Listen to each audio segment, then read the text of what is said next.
Europe 1, il est 9h30, le journal des médias avec Guillaume Janton. Bonjour, à la une ce matin, le directeur général de BFM TV est en colère contre TF1 et France 2 qui ne souhaitent pas que la chaîne Info retransmette le débat de l'entre-deux tours de la primaire à droite.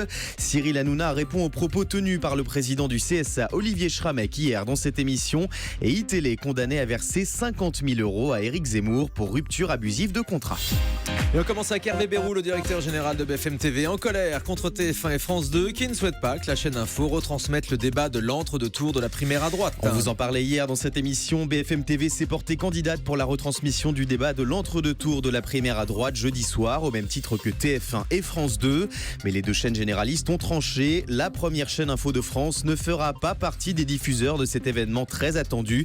Hervé Bérou, le directeur général de BFM TV, a réagi hier à cette décision dans une tribune baptisée Primaire, le débat confisqué, publié dans l'Opinion. Il reproche à TF1 et France 2 de s'allier sur des événements majeurs pour les verrouiller à leur profit. Une pratique compréhensible au temps de l'ORTF, mais plus au XXIe siècle, selon Hervé Bérou. Alors que la télévision a profondément changé ces dernières années, le directeur général de BFM TV demande au monde politique de s'adapter à son tour. Cyril Hanouna répond aux propos tenus par Olivier Schramek hier dans cette émission. Le président du CSA était hier dans ce studio pour évoquer plusieurs dossiers sur lesquels les sages doivent se pencher prochainement, dont l'émission Touche pas à mon poste, théâtre de plusieurs polémiques ces derniers mois. Olivier Schramek a dressé la liste des sanctions possibles à l'encontre du talk-show à succès de C8. Des sanctions allant d'une simple amende à la suspension de l'émission. Plusieurs fans de Touche pas à mon poste sont alors inquiétés sur les réseaux sociaux et hier soir sur le plateau de TPMP, Cyril Hanouna a fait le point sur cette affaire. Franchement, il y a vraiment très peu de dérapages dans Touche pas à mon poste. Ça fait 7 ans que l'émission existe. Oui. Il y a eu 3 dérapages signalés au CSA en 7 ans. Donc voilà.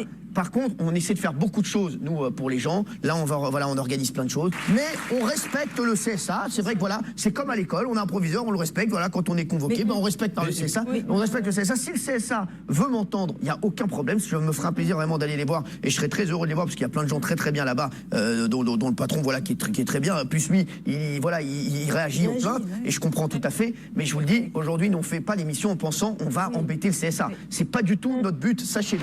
Voilà, réaction très mesurée et très intelligente de Cyril Hanouna face à Olivier Schramek. iTélé condamné à verser 50 000 € à Éric Zemmour pour rupture abusive de contrat. La chaîne Info du groupe Canal a été condamnée hier à verser 50 000 € à Éric Zemmour pour rupture abusive de contrat. En 2014, iTélé avait décidé de mettre fin à l'émission de débat Ça se dispute, dans laquelle le polémiste avait notamment affirmé, je cite, que les musulmans vivent entre eux dans les banlieues.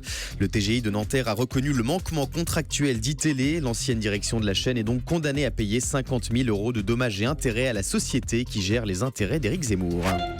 Information exclusive à présent, Emmanuel Macron, invité du 1945 d'M6 ce soir. Une semaine après l'annonce de sa candidature à l'élection présidentielle, l'ancien ministre de l'économie sera l'invité de Xavier Demoulin ce soir dans le 1945 d'M6.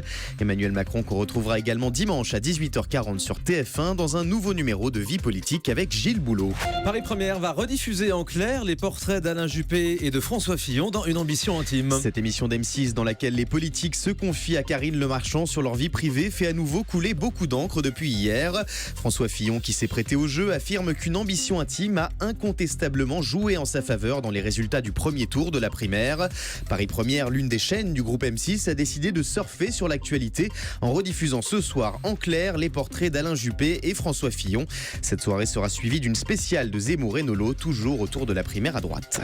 W9 dévoile la date de la première édition de sa cérémonie musicale, les W9 d'or. Le 14 décembre prochain, en prime time sur W9, Jérôme Anthony, Erika Moulet et la chanteuse Tal co-animeront la toute première édition des W9 d'or. Une nouvelle cérémonie musicale qui fait la part belle au talent de la scène française. Pour décerner les trophées, les W9 d'or se baseront sur des données objectives de vente, d'écoute ou de diffusion, certifiées par des professionnels de la musique. Plusieurs artistes ont déjà confirmé leur présence. Louane, Amir, les Kids United, mais aussi Maître Gims qui semble avoir trouvé un substitut aux Energy Music Awards auquel il ne souhaite plus se rendre. Exactement. Bon, si W9 d'or, faut penser à la réveiller. On connaît la date de la finale. Très bon, on danse avec les stars. Après 10 semaines de compétition acharnée, les 3 derniers couples en lice de Dals s'affronteront le vendredi 16 décembre prochain lors de la grande finale du concours de danse de TF1.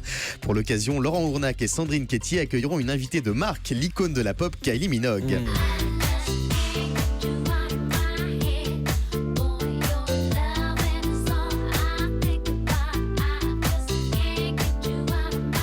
Voilà, ça réveille. Ça va réveiller les W9 d'or.